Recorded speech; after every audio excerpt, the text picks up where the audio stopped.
Welcome to 24 News Channel. Let to show you about the hot news that has been taking around the world.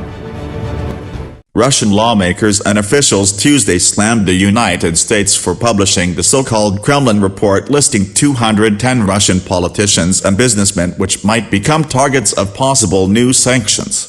The release of the Kremlin list, which includes practically the entire Russian administration and heads of leading state corporations, undermines the possibility of further dialogue, which is already at its lowest. Leonid Slutsky, chairman of the Russian State Duma's Foreign Affairs Committee, was quoted by Interfax news agency.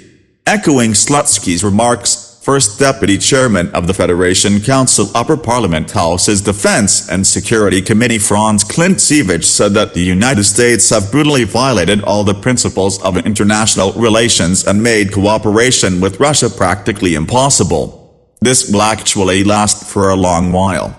It appears that political paranoia is rather hard to cure, especially if the patient denies his disease and refuses treatment. Konstantin Kosachev, chairman of the Foreign Affairs Committee of the Russian Federation Council, the upper house of parliament, was quoted by Interfax news agency as saying, "However, U.S. sanctions have not resulted in a change in the political course of Russia, weakening of its sovereignty or internal disunity," Vyacheslav Volodin, the Speaker of the State Duma, said in a statement. New sanctions against Russia will lead to an even greater consolidation of society, Volodin said.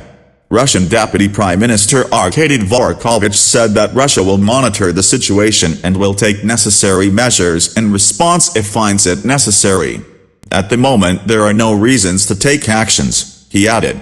Late Monday, the U.S. Treasury Department published a list of 114 Russian politicians and 96 business leaders widely seen as potential targets for new sanctions, although the document specifies that it should not be interpreted as a sanction list. According to the Treasury, each figure in the Kremlin report has an estimated net worth of $1 billion.